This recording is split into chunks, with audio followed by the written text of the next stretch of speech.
8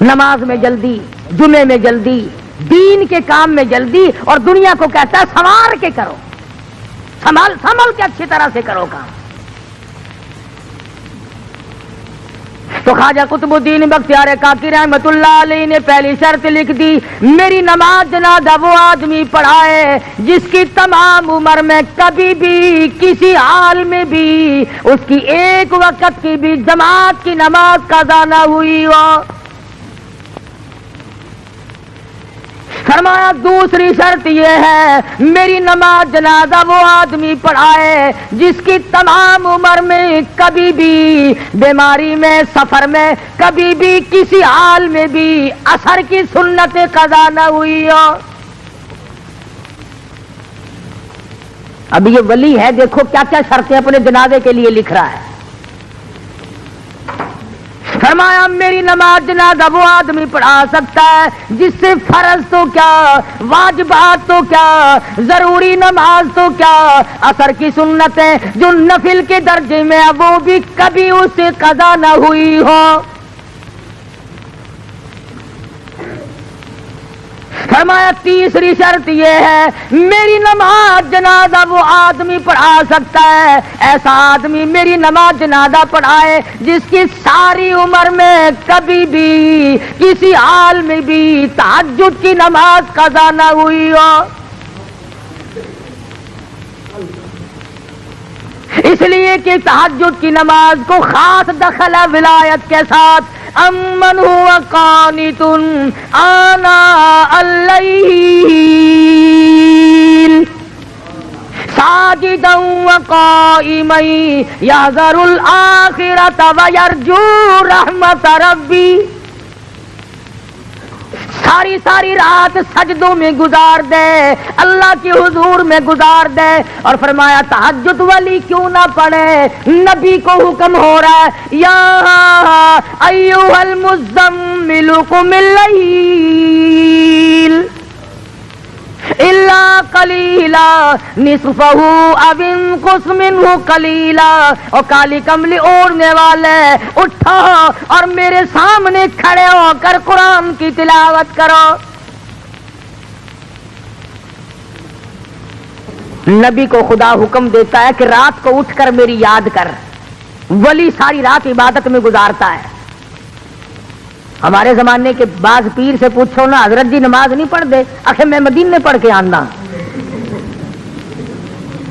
میں مدینے پڑھ آیا، روٹی اتھوں رگڑدا ہے،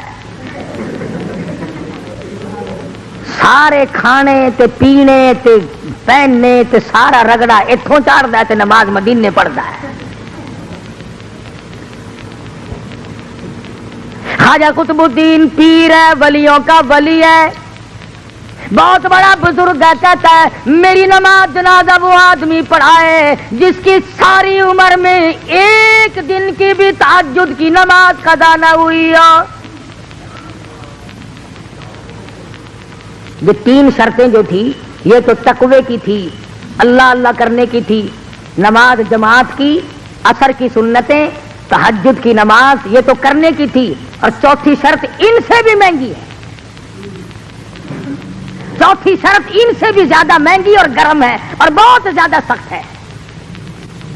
فرمایا لوگو میری نماز جنازہ وہ آدمی پڑھائے جس کی تمام عمر میں کبھی بھی کسی حال میں بھی ساری زندگی میں غیر عورت پہ اس کی کبھی نگاہ نہ پڑی ہو۔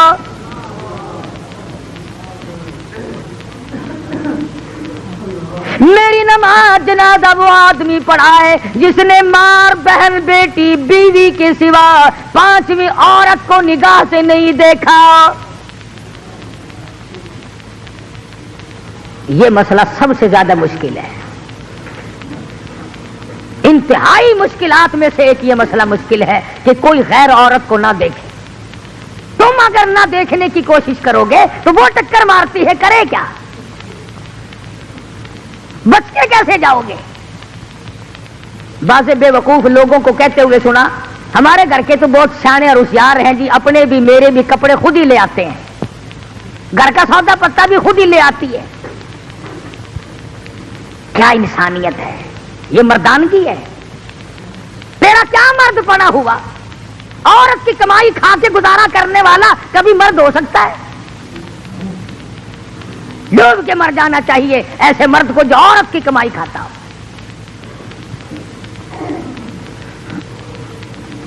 نگاہ کی حفاظت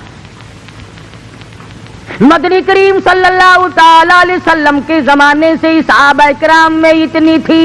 یہودی عیسائی دین کے اگرچہ دشمن تھے مگر اپنی جوان بیٹیوں کو، جوان بہنوں کو سال سال 2 سال کے لیے تجارت کے لیے جاتے تھے، مسلمانوں کے گھر میں چھوڑ جاتے تھے۔ خدا کی قسم کبھی کسی مسلمان پہ جھوٹا الزام بھی نہیں لگا، کبھی مسلمان کافروں کی بیٹیوں کی عزت کی حفاظت کیا کرتا تھا، ان کی آبرو کی حفاظت کیا کرتا تھا۔ آج تیری آبرو سڑکوں پہ رلتی پھرتی ہے، آج تیرا دیوالیہ نکل گیا اور احساس تک نہیں کہ ہو کیا رہا ہے۔ مصر کے کمانڈر نے، فاروق اعظم رضی اللہ تعالی عنہ کا زمانہ اور دور ہے، مصر کے کمانڈر نے خط لکھا فاروق اعظم کو کہ حضرت ایک بہت بڑی مشکل آ پڑی، ایک بہت بڑی پریشانی آ پڑی، اس کا علاج لکھو، میں تو بڑا پریشان ہوں۔ اور وہ یہ کہ میری فوج، مسلمان فوج ایک علاقے سے گزرنی ہے اور رستہ کوئی نہیں، عیسائیوں نے سازش کی ہے، عیسائیوں نے تدبیر بنائی، مکر کیا ہے، اور وہ یہ کہ سینکڑوں لڑکیوں کو اکٹھا کیا، خوبصورت لڑکیوں کو انتخاب کر کے چھانٹ کے ان کو لایا گیا، ان کو ہار و سنگار کیا گیا، ان کو زیب تن کیا گیا، ان کو گانا بجانا اور ڈانس گانا بجانا یہ مجلس چلائی۔ مسلمان جب قوم فوج ادھر سے گزرے گی تو یہ لڑکیاں ناچیں گی، گاویں گی، تاکہ مسلمان کے دل میں میل آ جائے۔ اور مسلمانوں کافر کا بھی عقیدہ ہے کہ اگر مسلمان کے دل میں میل آ گیا تو اس کا بیڑا غرق ہو جائے گا، کافر کا یہ عقیدہ ہے۔ پر آج تیرا عقیدہ نہیں، تو بچتا نہیں، ہر گھر سے کنجری کی آواز آتی ہے، ہر گھر سے کنجر کی آواز آتی ہے، بہو بیٹیاں بھی، بڑے چھوٹے امیر غریب، سفید داڑھی آ گئی، موت کا پیغام منہ پہ موجود ہے، کہتا تن میرا شا پڑ گیا، پیری سے گردن جھک گئی، اب تو جھک ہے سرکس خدا کے سامنے۔ سفید بال آ جانے کے بعد بھی کنجریوں کے گیت سن کر بڑا خوش ہوتا ہے، اور جب ہماری روحوں میں گانا بجانا رچ گیا تو ہم گیت سنتے ہی مریں گے، گانے گاتے یا گانے سنتے ہی مریں گے۔ مصر کے کمانڈر نے فاروق اعظم کو لکھ دیا، اللہ والے میں بڑا پریشان ہوں، فوج کے لیے دوسرا راستہ کوئی نہیں، عیسائیوں نے بڑی سازش کی ہے، کہیں مسلمان قوم کا بیڑا غرق نہ ہو جائے۔ امیر المؤمنین خلیفۃ المسلمین سیدنا فاروق اعظم رضی اللہ تعالی عنہ نے خط کا جواب لکھا، فرمایا کوئی پریشانی کی بات نہیں، ساری فوج کو اکٹھا کر کے قرآن کریم کی ایک آیت سنا دو، ایک آیت سنا دو اللہ کے قرآن کی۔ فاروق اعظم کا یہ عقیدہ، پوری فوج کو ایک آیت کافی ہے، آج عوام اور حکام کو سارا قرآن کافی کوئی نہیں۔ کون سا گھر ہے جس میں اللہ کا قرآن نہیں رکھا؟ کون سی مسجد ہے جس میں خدا کا قرآن نہیں؟ کون سی بستی ہے جس میں اللہ کا قرآن نہیں؟ اور ظالمو، قرآن کریم کے اوپر گردوں کو بار جمع پڑا ہے، اپنے منہ روزانہ صاف کرتے ہو، خدا کا قرآن بھی کبھی جھاڑا؟ برتنوں کی صفائی، بستروں کی صفائی، گھر کی صفائی روزانہ کی جاتی ہے، اور خدا کے قرآن کو پورے سال ہاتھ لگانے والا کوئی۔ کمانڈر کو خط لکھ دیا فاروق اعظم رضی اللہ تعالی عنہ نے کہ ایک آیت مسلمان فوج کو اکٹھا کر کے سنا دو۔ چنانچہ کمانڈر نے بگل بجایا، تمام فوجیوں کو اکٹھا کر لیا اور فرمانے لگے قل للمؤمنین یغضوا من ابصارہم وَيَحْفَظُوا فُرُوجَهُمْ ذَلِكُمْ أَزْكَىٰ لَكُمْ إِنَّ اللَّهَ خَبِيرٌ بِمَا يَصْنَعُونَ۔ ایک آیت اللہ کے قرآن کی کمانڈر نے سنائی ہے اور اس کے بعد حکم دیا فوج کو کہ رخصت ہو جائے، چلیں سب۔ اب مسلمان سپاہی گزر رہے ہیں، ڈانس شروع ہے، گانا بجانا شروع ہے، تھک گئی گانا گا گا کر، بے شمار فوج تھی، ڈانس کر کر کے عیسائی لڑکیاں تھک گئی، کسی نے یوں سر اٹھا کے نہیں دیکھا، کسی نے آنکھ اٹھا کر نہیں دیکھا۔ قرآن کی آیت کا ترجمہ تھا، او مومنوں، او مسلمانوں، اپنی نگاہوں کی حفاظت کرو، اپنی شرم گاہوں کی حفاظت کرو۔ اگر تم کنکھی آنکھوں سے بھی دیکھو گے، یوں ذرا سا کوئے میں سے بھی دیکھو گے، ان اللہ خبیر بما یصنعون، میں تمہاری ساتھ ہوں، میں تمہیں دیکھ رہا ہوں،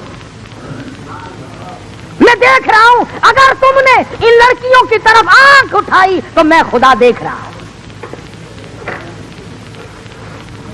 فوج نے قرآن کی ایک آیت سنی اور چل دیے، نکل رہے ہیں، جا رہے ہیں، کوٹھوں پہ لڑکیاں ناچ ناچ کے تھک گئی، ڈانس کر کر کے تھک گئی۔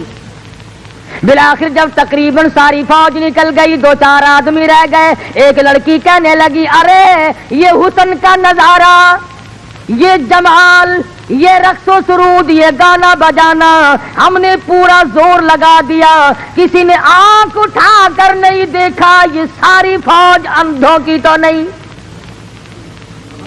وہ سارے اندھے تو نہیں، کوئی تو دیکھو، سر تو اٹھاؤ۔ لڑکیوں کی یہ بات سن کر ایک مسلمان سپاہی چلتا چلتا یوں نظریں کر رکھی ہیں، چلتا چلتا کہنے لگا، کیسے کوئی دیکھے گا، سارے کے سارے اللہ کا قرآن سن کے آئے ہیں، سارے اللہ کا قرآن سن کے آئے ہیں، کوئی نہیں دیکھے گا۔ اللہ غنی، عیسائی لڑکیاں کہنے لگی، وہ کیسا قرآن ہے جو اتنے بڑے جمال کے نظارے سے روک دے، اتنے حسن سے روک دے، گانے بجانے سے روک دے، یہ طرح طرح کے ڈانس ہم نے کیے، ان کو دیکھنے سے روک دے، وہ کیسا کلام ہے جس میں اتنی قوت ہے، اتنی اسپرٹ ہے، اتنی شجاعت ہے، اتنی جرأت ہے۔ اور جانے والوں، وہ قرآن ہمیں بھی سناتے جاؤ،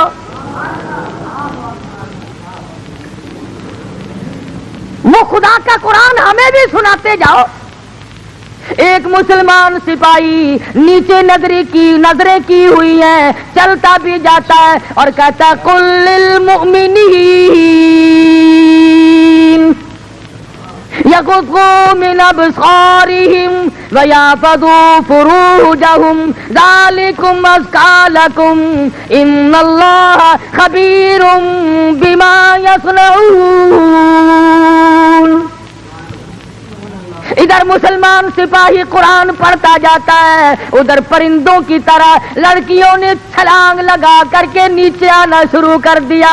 اور قرآن پڑھنے والوں، نہ چھوڑ کے جاؤ، ہمیں بھی ساتھ لے جاؤ۔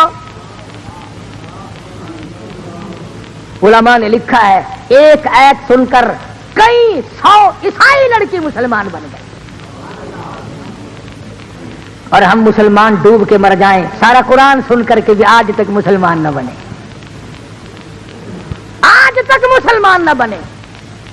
تو خواجہ قطب الدین بختیار کاکی رحمت اللہ علیہ نے چوتھی شرط لکھ ماری، فرمایا، میری نماز جنازہ وہ آدمی پڑھائے جس کی ساری عمر میں کبھی بھی کسی حال میں بھی غیر عورت پہ اس کی نظر نہ پڑی ہو۔ دلی میں خواجہ قطب الدین بختیار کاکی رحمت اللہ علیہ کا انتقال ہو گیا۔